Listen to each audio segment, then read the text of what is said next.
Hi hello welcome to big TV. నేను మీ గౌతమి. అయితే కూకట్పల్లి ఇన్సిడెంట్ మనకి అందరికీ కూడా ఎంతో కలిచివేసింది. అయితే ముఖ్యంగా ఈ ఇష్యూ గురించి గనక మాట్లాడుకున్నట్లయితే నిన్న వరకు కూడా వాళ్ళ పేరెంట్స్ మాట్లాడిన విధానం చూస్తే మాకు న్యాయం జరగాలి, మరో ఆడపిల్ల ఈ విధంగా కాకూడదు అని చెప్తున్నారు. అయితే సహస్ర పేరెంట్స్ గురించి చుట్టుపక్కల వాళ్ళతో మనం మాట్లాడినట్లయితే మరి ఆ అబ్బాయి ఇంటికి వచ్చి వెళ్ళడం, ఆ బిల్డింగుల పైనుంచి దూకడం అన్నీ కూడా తల్లికి తెలుసు కదా! తెలిసి అప్పుడే ఎందుకు మందలించలేదు? అంటే ముఖ్యంగా సహస్ర మదర్‌కి ఆ అబ్బాయి వస్తూ వెళ్తూ ఉండేవాడు అని చెప్పి చుట్టుపక్కల వాళ్ళు చెప్తూ ఉన్నారు. మరి ఇలాంటి సందర్భంలోని అసలు ఏ విధంగా ఉండాలి? ముఖ్యంగా పోలీసులు ప్రెస్ మీట్ పెట్టి ఏదైతే ఒక నిర్ధారణ ఇవ్వడం జరిగిందో దీన్ని ఎంతవరకు నమ్మొచ్చంటారు? అన్ని వివరాలు తెలుసుకుంది. ఇవాళ మనతో పాటు సోషల్ యాక్టివిస్ట్ మనోజ నామాల గారున్నారు. మ్యామ్ నమస్తే. నమస్తే గౌతమి. సో మొదటి నుంచి కూడా చాలా సందేహాలన్న వ్యక్తమయ్యాయి. పోలీసులు బయటకొచ్చి నిందితుడిని పట్టుకొని నిందితుడు ఎందుకు చేయాల్సొచ్చింది అన్న వివరాలు చెప్పినా సరే, ఇంకా కొంతమంది యాక్సెప్ట్ చేయట్లేని పరిస్థితి కనిపిస్తుంది. అయితే ముఖ్యంగా చుట్టుపక్కల వాళ్ళు కూడా మాట్లాడుతుంది ఏంటంటే, ఆ అబ్బాయి చాలా సార్లు అలానే గోడ దూకి ఇంటికి రావడం, లేకపోతే ఆడుతూ ఏదైనా పడిపోతే తీసుకువెళ్ళడం, అట్లా గోడలు దూకడం. అప్పుడే ఎందుకు సహస్ర పేరెంట్సు ఖండించలేదు? అప్పుడే ఎందుకు చెప్పలేదు? అంటే ఈ కేసు ఇది జరిగిన తర్వాత కూడా కొంచెం టైం తీసుకొని ఇలా ఒక అబ్బాయి వస్తూ వెళ్తూ ఉండేవాడు అని అప్పుడే ఎందుకు చెప్పలేదు? ఇక్కడ పేరెంట్స్‌ని కూడా మనం పాయింట్ ఆఫ్ వ్యూ చేయాలి అని చుట్టుపక్కల వాళ్ళు మాట్లాడుతున్న పరిస్థితి. సో ఏం చెప్తారు మ్యామ్ దీనికి? గౌతమి, ఇప్పుడు సహస్ర వాళ్ళ పేరెంట్స్‌ని ఆ అబ్బాయి వస్తా పోతా ఉన్నప్పుడు ఎందుకు చెప్పలేదు? ఆ కేర్ ఎందుకు తీసుకోలేదంటే, ఒక 14 ఏళ్ల అబ్బాయి చంపేంత క్రూరమైనటువంటి చర్యని చేస్తాడనేటువంటిది ఎవరు ఊహించలేదు. రైట్. వాడు చిన్న పిల్లాడు, హ్మ్. ఆడుకోవడానికి వస్తున్నాడు. ఇప్పుడు మామూలుగా సహజంగా పిల్లలు గోడలు దూకంటే, ఆ గోడలు దూకటం అనేది వాళ్ళకి సర్వసాధారణం. హ్మ్. అదొక హ్మ్. థ్రిల్లింగ్ హ్మ్. ఎక్స్‌పీరియన్స్ వాళ్ళకి. ఇప్పుడు మన రోజుల్లో గూడా మనము చెట్లెక్కడము, అక్కడ నుంచి దూకటం అనేది ఒక థ్రిల్లింగ్ ఎక్స్‌పీరియన్స్‌గా భావిస్తుంటాం. ఈ కాలం జనరేషన్ పిల్లలంటే వాళ్ళకి ఆ గోడలు దూకటం అనేది సర్వసాధారణమైన విషయము. దాంట్లో "ఒరేయ్ పడతావురా" అని అనేటువంటిదే మాట అంటారు గానీ, వాళ్ళింట్లోకెళ్ళాడా, వీళ్ళింట్లోకెళ్ళాడని అస్తమాలు ఏ తల్లి గూడా మానిటర్ చేసుకుంటా ఉండదు. అవును. కాకపోతే ఇక్కడ ఆ పిల్లోడు ఎలాంటి వాడు అనేది వాళ్ళ అమ్మకి, వాళ్ళ నాన్నకి ఖచ్చితంగా తెలిసే ఉంటుంది. ఎందుకంటే ఇంట్లో ఏదో ఒక దొంగతనం చేయకుండా ఉండడు. హ్మ్. వాళ్ళు దాసిపెట్టుకుంటారు వాళ్ళ పిల్లోడి విషయం కాబట్టి. కానీ వాడికున్న అలవాట్లని వాళ్ళకి తెలియకుండా ఉండుంటదా అంటే తెలిసే ఉంటది. హ్మ్. అయితే ఇంత హత్య దారుణంగా చేస్తాడు అని తల్లిదండ్రులు కూడా ఊహించి ఉండకపోవచ్చు. ఎందుకంటే ఇవాళ రేపు పిల్లలనేటువంటిది వాళ్ళకొక మన దగ్గర అంటే పేరెంట్స్ దగ్గర వాళ్ళు ఒకలా బిహేవ్ చేస్తారు. పర్సనల్ లైఫ్ తీసుకుంటే వాళ్ళది ఒక డిఫరెంట్ ఒక ప్రపంచం వాళ్ళు ఏర్పరుచుకుంటారు. ఎందుకంటే ఇప్పుడు ఆ పిల్లోడు చేసిన పనులన్నీ కూడా టెక్నాలజీ అంటే మామూలుగా సెల్‌లో చూసేటువంటి ఓటీటీ మూవీస్ కానీ, అవును. వెబ్ సీరీస్ కానీ ఇవన్నీ చూసి క్రైమ్ స్టోరీస్ చూసి అలా చేస్తే ఎలా ఉంటదనేటువంటి ఒక థాట్ ప్రాసెస్‌లో ఒక అమ్మాయిని చంపేస్తుంటే ఆ కుటుంబానికి ఇంత దారుణంగా వాళ్ళకింత దుఃఖం కలుగుతుంది. రేపొద్దున నా భవిష్యత్తు ఇలా ఉండబోతుంది. ఇది నాకు ఎఫెక్ట్ అవుతుంది. నేను జైలుకెళ్ళాల్సొస్తుందనేటువంటి ఆలోచనలు రాలేదు ఆ పిల్లాడికి. He feel like a hero అనమాట. హ్మ్. నేను కూడా ఒక ఇలా చేస్తే ఎలా ఉంటుంది? ఇంకొకటేంటంటే కేవలము ఫస్ట్ ఆఫ్ ఆల్ ఆ అబ్బాయి చంపాలని అనుకోని ఉండకపోయుండొచ్చు. ఎందుకంటే డబ్బుల కోసం ఎళ్ళాడు వాడు. అవును. వాడికి దానికి సంబంధించి ఇంట్లో డబ్బులు సరిగ్గా ఇవ్వకపోవడము. ఎందుకంటే వాళ్ళ ఫైనాన్షియల్ బ్యాక్‌గ్రౌండ్ కూడా బాగుండి ఉండకపోవచ్చు. హ్మ్. హ్మ్. ఎందుకంటే అందరూ గొప్పోళ్ళు కాదు కదా! ఆమె ఏదో మన హౌస్ కీపింగ్ చేస్తున్నట్టుగా నాకు తెలుస్తోంది. వాళ్ళ నాన్న ఏమీ చేయడని తెలుస్తుంది. దీన్ని బట్టి ఏంటంటే డబ్బులు ఫైనాన్షియల్‌గా కొంచెం క్రైసిస్ అనేది ఆ పిల్లోడికి ఉండడం వల్ల ఆ పిల్లోడు ఏం చేశాడంటే దొంగతనం ఏ ఇంట్లో చేయొచ్చు అనేటువంటిది ఆలోచించాడు. హ్మ్. వీళ్ళింటికి వస్తా పోతా ఉండడం వల్ల బ్యాట్ కోసం అనేది కాదు. అది అవాస్తవమైనటువంటి విషయం. ఓకే. కేవలం వీళ్ళు లేనప్పుడు ఆ ఇంటికెళ్తే ఆ పిల్ల అడ్డమొస్తే ఆ పిల్లని ఏమైనా తొలగించుకొని కాస్త 4 దెబ్బలు పీకి పక్కకు తోసేసి దొంగతనం చేద్దాము. లేకపోతే ఆ పిల్ల ఉన్నా కూడా ఏదో ఒక రకంగా దొంగతనం చేసి డబ్బులు తెచ్చుకుందాము అనే ఉద్దేశంతోనే పేరెంట్స్ ఉండరు కాబట్టి వారింట్లో ఖచ్చితంగా బీరువాలో డబ్బులు ఉండుంటాయి. లేకపోతే సూట్ కేస్‌లో ఎక్కడో పెట్టిన డబ్బులు వీడు గమనించి ఉంటాడు. హ్మ్. హ్మ్. అంతకుముందు 4, 5 సార్లు ఆ ఇంటికి రావడం వల్ల ఆ డబ్బులు ఎక్కడున్నాయో చూశాడు కాబట్టి ఆ ఇంటికి మళ్ళా దొంగతనం చేసి ఆ డబ్బులు తీసుకొని వాడి సొంతానికి వాడి యొక్క ఏమంటారు వాటికి ఆ వయసులో వాడికి ఏ అలవాట్లు ఉన్నాయో మనకి ఇంకా క్లారిఫై కాలేదు. హ్మ్.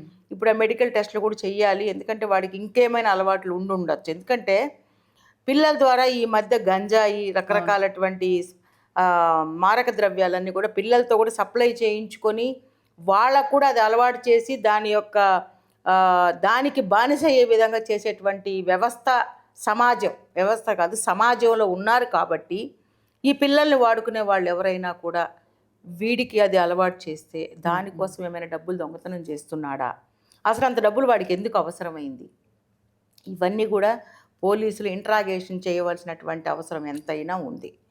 దట్టు సహస్ర వాళ్ళ అమ్మ వాడు వస్తా పోతా ఉంటే పలాని ఒకడు మా ఇంట్లో ఆవిడ ఎంతసేపటికి ఏం ఆలోచించారంటే ఎవరితోనైనా గొడవలు ఉంటే కక్షపూరితంగా వచ్చి కూతుర్ని చంపేశారని అడుగుతున్నారనేటువంటి ఉద్దేశంతో ఆవిడ మాట్లాడింది. ఓకే, మీకు ఎవరైనా శత్రువులు ఉన్నారా అంటే ఏం చెప్తుంది, పిల్లాడు శత్రువు అని చెప్పలేదు కదా. పిల్లాడు ఆడుతూ పాడుతూ తనకు కొడుకు కోసం వస్తున్న పిల్లాడిని హంతకుడని ఆవిడ భావించలేదు. ఓకే, ఏదో ఆడుకోవడానికి వచ్చాడు, అమ్మాయితో ఆడుకోవడానికి వచ్చాడు, అబ్బాయితో ఆడుకోవడానికి వచ్చాడు. ఈ లెక్కన ఏంటంటే గౌతమి, అంటే దీనికి రెమెడీ కూడా నేను వెంటనే చెప్పేస్తాను, మర్చిపోతా. లేకపోతే మన ఇంట్లో ఒక ఆడపిల్ల ఉన్నప్పుడు ఏ వయసు వాడినైనా సరే ఇంట్లోకి రానివ్వకూడదు. అన్న, తమ్ముడు, తండ్రి తప్ప మిగిలిన వాళ్ళంతా కూడా డేంజరస్. అందరినీ అనట్లా నేను. ఇవాళ రేపు వరుస వాయిల్ లేకుండా బిహేవ్ చేసేటువంటి కుర్రవాళ్ళు ఉన్న సమాజంలో తన ఇంట్లో ఒక ఆడపిల్ల ఉంది అంటే ఎవరిని లోపలికి అలౌ చేయకూడదు. అండ్ ఇంకొకటి ముఖ్యంగా ఉద్యోగాలకు వెళ్ళేటప్పుడు కూడా ఆడపిల్లల్ని ఇంట్లో ఒంటరిగా వదిలేసి వెళ్ళిపోతూ ఉంటారు. ఆ విషయం దగ్గరికి వస్తున్నాను గౌతమి. నేనేమంటున్నానంటే ఆడపిల్ల ఇంట్లో ఉందంటే ఇప్పుడు వాడు కాకపోతే ఇంకెవడైనా రావచ్చు. అవును, తలుపు కొడతారు. ఇవాళ రేపు పిల్లలు ఏం చేస్తున్నారు, బ్లైండ్గా తలుపు తీసేస్తున్నారు. ఎవరు అని అడగరు. పోనీ ఎవరన్నా అడిగితే మీరు అడగచ్చు మేడం, ఎవరన్నా అడిగితే పలానా అని చెప్తే తలుపు తీయకుండా ఉండొచ్చా?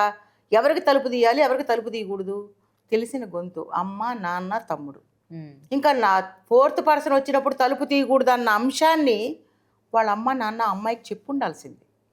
ఎందుకంటే నేను ఫ్రమ్ ద బిగినింగ్ నుంచి దాదాపు నేను 2 years నుంచి చేస్తున్న ఛానల్స్ అన్నిట్లో కూడా మీ బిడ్డల్ని కడుపులో పెట్టుకొని పెంచుకోండి, కడుపులో పెట్టుకొని కాపాడుకోండి, దారి తప్పిపోతారు, మిస్ అవుతారు, ఇంటికి ఎవడైనా వస్తారు అని చెప్పినా కూడా ఆడపిల్లల పట్ల తల్లిదండ్రులకు ఒక నిర్లక్ష్య ధోరణి. అసలు అమ్మాయిని ఇంట్లో ఎందుకు పెట్టారు? పంపిస్తే వాళ్ళ మెకానిక్తో వాళ్ళ నాన్నతో పంపించచ్చు, తప్పేం లేదు, వాళ్ళ నాన్న చూసుకుంటాడు పిల్లని. అక్కడికి ఎవరైనా మగవాళ్ళు వచ్చినా కూడా పర్వాలేదు, ఎందుకంటే ఫాదర్ ఉన్నాడు కాబట్టి ఎవడు అమ్మాయి మీద చెయ్యి వేసి మాట్లాడలేడు. ఆమె ల్యాబ్ టెక్నీషియన్ అయినప్పుడు పిల్లని ఒక్కదాని ఇంట్లో ఎందుకు పెట్టాలో, ఆ ల్యాబ్ టెక్నీషియన్ తీసుకెళ్ళిపోవచ్చు కదా ఆఫీస్కి ఒక్కరోజు కోసం. ఏమవుతుంది, ఎవరేమంటారు ఇవాళ రేపు ఆఫీసర్లో. కాబట్టి ఆవిడ అది చేయకపోగా ఆవిడ అనుమానించలేదని మీరు అన్నారు కదా, వచ్చినప్పుడు ఆ విషయం ఇక్కడ చెప్పలేదు అంటే వాడిని హంతకుడుగా భావించలేదు ఆమె. అంటే వెంటనే మనకు అది స్ట్రైక్ అవ్వదు కదా, స్ట్రైక్ అవ్వలేదు. ఆడుతూ పాడుతూ ఆడుకునే పిల్లల ఎవరెవరు వస్తున్నారు మీ ఇంటికి అని అంటే పిల్లల గురించి ఎందుకు చెప్తుంది ఆవిడ, పెద్దోళ్ళ గురించి చెప్తుంది. మీకు ఎవరు శత్రువులు ఉన్నారంటే మాకెవరు, ఇప్పుడు గొడవలు ఉంటేనే కదా అంత దారుణంగా హత్య చేస్తారు అన్న కోణంలో సహస్ర వాళ్ళమ్మ రేణుకాన ఆమె ఆలోచించింది. అది కాకుండా ఇవాళ రేపు ఆడపిల్లలు ఉన్న ప్రతి ఒక్కరికి నేను ఇప్పుడు కూడా చెప్తున్నానమ్మా, ఈ సంఘటన జరిగిన తర్వాత కాదు, ఇంతకు ముందు కూడా చెప్పున్నాను, ఇప్పుడు చెప్తున్నాను, మీ ఆడపిల్లలైనా మీ మగపిల్లలైనా కడుపులో పెట్టుకొని కాపాడుకోండి. కడుపులో పెట్టుకోవడం అంటే ఏంటి అంటే వాళ్ళు ఎటుపోతున్నారు, వాళ్ళ ఫ్రెండ్స్ ఎంతమంది ఉన్నారు, వాళ్ళ అమ్మా నాన్నలు ఎవరు, ఈ పిల్లలు ఓవర్ నైట్ చదువుకొని వస్తామంటారా, ఆ రాత్రులు అక్కడ చదువుతున్నారా, ఇంకేమైనా కార్యకలాపాలు చేస్తున్నారా, మీ కొడుకు ఏం చేస్తున్నాడు, ఎవరితో స్నేహం చేస్తున్నాడు, వాడి దగ్గర పర్సనల్గా ఏమన్నా వాడి బ్యాగుల్లో సీరియస్గా థింగ్స్ ఏమైనా సీక్రెట్గా ఏమైనా ప్యాకెట్స్ లాంటివి దొరుకుతున్నాయా, మందు బాటిల్స్ ఏమైనా దొరుకుతున్నాయా అని ఈ మానిటర్ చేయాల్సిన అవసరం తల్లిదండ్రుల మీద ఎంతైనా ఉంది. తిన్నామా, పడుకున్నామా, తెల్లారిందా, 10 ఫోన్లు మాట్లాడామా, ప్రతి ఒక్కళ్ళకి ఫోన్ చేయంగానే గంటలు గంటలు అవతలతో మాట్లాడు. మేము మా పిల్లలతో బిజీగా ఉన్నానండి. ఏ తల్లిదండ్రులు చెప్తున్నారు ఇవాళ కొంచెం బిజీగా ఉన్నామండి తర్వాత కాల్ చేయడం లేదు. ఏడు సంగతులు ఏం జరిగిందంటే అలానా ఇలానా, ఈ లోపల వీడు ఏం చేస్తున్నాడో తండ్రి పర్సులో డబ్బులు కొట్టేయచ్చు, తండ్రి పర్సులో డబ్బులు కొట్టేయచ్చు, తల్లిని మాయ చేసి బయటికి వెళ్ళిపోయే అవకాశాలు కూడా ఇవాళ రేపు ఉన్నాయి గౌతమి. ఎందుకంటే రోజులు అంత భయంకరంగా ఉన్నాయి. నేను మీకు ఈ మధ్య ముఖ్యంగా మేడం తల్లిదండ్రులు ఇద్దరు కూడా సరిగా లేకని వాళ్ళ అబ్బాయి ఒక హంతకుడుగా మారాడు. సో ముఖ్యంగా తల్లిదండ్రులు ఈ విధంగా ఉన్నప్పుడు పిల్లల్ని కనొచ్చు అంటారా, కనకుండా ఉండొచ్చు అంటారా? కనకుండా ఉండాలని నేను అన్నట్టు. ఎందుకంటే బిడ్డలు అనేది భగవంతుడు ఇచ్చేటువంటి ఒక వరం. పుణ్యం కొద్ది పురుషుడు, దానం కొద్ది బిడ్డలు అంటారు. బిడ్డలు కలగడం అనేది, బిడ్డలు లేరు అంటే గుళ్ళు గోపురాలు, ఆ డాక్టరు ఈ డాక్టరు, ఆ ఐవీఎఫ్లు ఈవీఎఫ్లు అన్నీ చేసుకుంటున్నారు. నేనేం కామెంట్ చేయట్లా. అంత ప్రేమ బిడ్డల మీద ఉన్నప్పుడు ఆ భగవంతుడు ఇచ్చిన బిడ్డల్ని కాపాడుకోవాల్సినటువంటి బాధ్యత, ప్రైమరీ రెస్పాన్సిబిలిటీ తల్లిదండ్రులది. పచ్చడి మెతుకులు తిన్నా అంటే ఇవాళ రేపు పచ్చడి కూడా మంచి ఆరోగ్యకరమైంది, గంజి తాగినా గంజి కూడా ఆరోగ్యకరమైంది. ఈ 2 తిన్నా కూడా డబ్బు సంపాదించకపోయినా పర్వాలేదు, ఉన్న డబ్బులతోనే ఇది తిని బతకచ్చు. బిడ్డల్ని మాత్రం జాగ్రత్తగా కాపాడుకోండి. మీ కన్న బిడ్డలే మీకు శత్రువులుగా మారేటువంటి అవకాశం ఉంది. ఇవాళ రేపు తల్లిదండ్రులను కూడా చంపిన బిడ్డలు ఉన్నారు. రోడ్డు మీద రాధికా థియేటర్ దగ్గర ఒక కొడుకు ఒక తండ్రిని పరిగెట్టించి ముక్కలుగా నరికేసిన సందర్భం ఈ మధ్యకాలం ఒక 6 నెలల క్రితం నేను మాట్లాడాను. ఇంత భయంకరమైన రోజులు ఉన్నప్పుడు మీ బిడ్డలు మీకు శత్రువులు కాకుండా ఉండాలి అంటే వాళ్ళతో ఫ్రెండ్లీ వేలో బిహేవ్ చేయండి, వాళ్ళతో సన్నిహితంగా ఉండండి, వాళ్ళ అలవాట్లు తెలుసుకోండి, వాళ్ళు ఎక్కడికి పోతున్నారో గమనించండి, వాళ్ళ ఫ్రెండ్స్ని గమనించండి. సహస్ర విషయంలో ఆవిడ ఎంత జాగ్రత్త తీసుకున్నా కూడా పిల్లని ఒక్కదాన్ని యవ్వనంలోకి రాబోతున్న పిల్లని ఇంట్లో పెట్టి వెళ్ళడం వల్ల వీడు కాకపోతే ఇప్పుడు ఇంకొకటి వచ్చి రేప్ చేసి అంటే పాడు చేసి చంపే అవకాశాలు కూడా ఉన్నాయి. ఈ అమ్మాయినే కాదు, ఆ ఏజ్లో వదలడం లేదు, నెలల పిల్లల్నే దుర్మార్గులు తండ్రులు కూడా వదలట్లేదు ఇవాళ రేపు. సో తల్లి అనేది చాలా జాగ్రత్తగా ప్లే చేయాల్సినటువంటి రోల్ ఏంటంటే బిడ్డని జాగ్రత్తగా కాపాడుకోవాలి. మరి మేమంతా ఉద్యోగాలకు వెళ్తున్నాం మేడం, మరి మేము ఎలాగ పిల్లల్ని చూసుకోవాలి అంటే మీరు అరేంజ్ చేసుకోవాలి. అదే అంటున్నా, ఉమ్మడి కుటుంబాలు పెద్దవాళ్ళని తెచ్చి ఇంట్లో పెట్టుకోండి. మీ అమ్మగారినో మీ అత్తగారినో మీ ఆడబడుచుని ఎవరో ఒకళ్ళు దొరక్కపోరు, ఇంట్లో పెట్టుకుని వాళ్ళకి ప్రేమగా ఒక అన్నం పెడితే టైంకి అన్నం పెట్టి వాళ్ళని గమనిస్తే వాళ్ళు మీ బిడ్డల్ని కాపాడతారు. మీరు ఉమ్మడి కుటుంబాలు వద్దనే వద్దు, అత్తగారు ఉండకూడదు, మామగారు ఉండకూడదు, తల్లి తరపోళ్ళు ఉండకూడదు, అమ్మాయి తరపోళ్ళు ఉండకూడదు, అబ్బాయి తరపోళ్ళు ఉండకూడదు, మేమిద్దరం మాకిద్దరు, ఎవ్వరు ఉండకూడదు. అలా ఉన్నప్పుడు ఇప్పుడు ఇదే పరిస్థితిలో వాళ్ళ అమ్మగారో లేకపోతే వాళ్ళ అత్తగారు ఇంట్లో ఉన్నారనుకోండి, కనీసం 4 కేకలేస్తే 10 మంది పరిగెట్టి వచ్చేవాళ్ళు కదా. అనాథగా ఆ బిడ్డను ఇంట్లో వదిలేసి వెళ్ళడం వల్ల జరిగేటువంటి భయంకరమైనటువంటి హత్య ఈరోజు జరిగింది. దట్టు వీడిని కూడా సరిగా వాళ్ళ అమ్మ పట్టించుకోపోవడం. నేను ఇంకోటి కూడా అంటాను గౌతమి, నేను ఎవరిని తప్పు పట్టడం లేదు. హౌస్ కీపింగ్ ఉమ్మను ఒక్కడే తండ్రి తాగుబోతూ వాడిని సరిగా పట్టించుకున్న నాదులు లేడు. ఇంకొకటి కూడా ఉంది, స్కూల్కి అన్ని రోజులు వాడు సరిగా వెళ్తున్నాడా లేదా, స్కూల్లో కూడా వీడి తత్వం అంతో ఇందో తెలిసినప్పుడు వాళ్ళు కూడా తల్లిదండ్రులకి ఇన్ఫార్మ్ చేయాల్సిన బాధ్యత స్కూల్ యాజమాన్యానికి కూడా ఉంది. వాళ్ళు కూడా పట్టించుకోకపోవడం, నిర్లక్ష్య ధోరణిలో ఉండటం. పూర్తిగా అనట్లా నేను, నిర్లక్ష్య ధోరణి వాళ్ళ కూడా కొంత ఉంది. తల్లిదండ్రులు కూడా, ఈ తల్లి కూడా హౌస్ కీపింగ్ చేసి ఆమె కూడా హౌస్ కీపింగ్ వాళ్ళు నాకు తెలిసి ఇక్కడ మా దగ్గర చేస్తుంటారు. 9ంటికి పోతారు వాళ్ళు, సాయంత్రం 6ంటికి ఇల్లు చేరతారు. పిల్లోడిని పట్టించుకునే నాదుడు లేడు. దీన్ని బట్టి కూడా మగవాడి యొక్క పాత్ర ఇంట్లో సరిగా లేకపోవడం వల్ల కూడా పిల్లాడు ఇలా దుర్వ్యసనాలు నేర్చుకొని ఈ విధంగా ఒక అమ్మాయిని ఎలా చంపాలి, ఇది అడ్డం వస్తే అనేటువంటిది వాడు వెబ్ సిరీస్, ఓటీటీ చూసి అంతే. అంటే సినిమాలు చూసి ఎవరు చెడిపోతున్నారండి, ఎక్కడైనా ఎలాగని చెడిపోతారంటే ఈ ప్రభావాలు. వాళ్ళు అంటారు మరి మేము మంచి సినిమాలు తీసాం కదా, మరి మంచి సినిమాలు తీసినప్పుడు జనాలు మంచిగా ఎందుకు అట్రాక్ట్ అవ్వట్లేదు. వాళ్ళు అడిగితే కూడా వాడు చెప్తున్నాడు కదా, నేను ఈ సినిమాలు చూసి ఇలా నేర్చుకుని అన్ని కాగితం మీద రాసుకున్నాడు. సో ఇలాంటి సినిమాలు చూడకుండా జాగ్రత్త పడాలంటే అసలు ఓటీటీ అన్నీ నిరోధించాలి, అసలు యూట్యూబ్ లేకుండా చేయాలి. అసలు సెల్ ఫోన్లో only incoming out going technology పరంగా it's a good instrument, but పిల్లల పట్ల మాత్రం ఇది ఒక భయంకరమైనటువంటి ఒక ఆటం బాంబు లాంటిది. ఏ క్షణము దీని ద్వారానే చాలా హత్యలు ఇంకా మానభంగాలు ఇవన్నీ జరుగుతున్నాయంటే కూడా సెల్ ఫోన్ కూడా ఒక పెద్ద సహాయకారిగా ఉంటుంది అని నేను భావిస్తున్నాను గౌతమి. తల్లిదండ్రులు దయచేసి మీ పిల్లల విషయంలో ఇప్పటికైనా మించిపోయింది లేదు, ఇప్పటికి చాలా మించిపోయింది. నేను గౌతమితో ఈ మధ్యకాలంలో ఒకసారి చెప్పాను, గౌతమి ఇంకా ఎన్ని విషయాలు మనం ఫ్యూచర్లో మాట్లాడుకుంటాము, ఇంకెంత భయంకరంగా మాట్లాడుకోబోతున్నామో అన్నాను.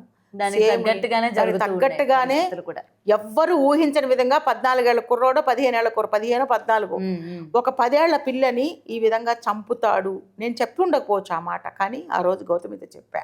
ఇంకా భయంకరమైనటువంటి విషయాలు జరగబోతున్నాయి గౌతమి. అంటే నేనేం జ్యోతిష్యం చెప్పట్లా, పరిస్థితులు అట్లా ఉన్నాయి అని ఈరోజు కూడా చెప్తున్నా. గౌతమితో మళ్ళా కూర్చుంటే కూడా ఇంకా భయంకరమైనటువంటి అంశాలు జరగబోతాయి, జరుగుతాయి. అలా జరగాలని నేను కోరుకోవట్లేదు, అందరూ బాగుండాలని కోరుకుంటున్నాను. కానీ స్థితిగతులు బాగలేవు, తల్లిదండ్రులు పిల్లల్ని పట్టించుకోవటం లేదు, వాళ్ళ భవిష్యత్తుతో వాళ్ళతో ఫ్రెండ్లీగా మాట్లాడలేదు. ఇలా జరిగినంత కాలం ఇలాంటివి మేము ఉంటాను, ఇలా మాట్లాడుకునే ఉండవలసి వస్తుంది. కాబట్టి అందరూ జాగ్రత్తగా ఉండండి తమ పిల్లల విషయం. Right, thank you ma'am. Thank you.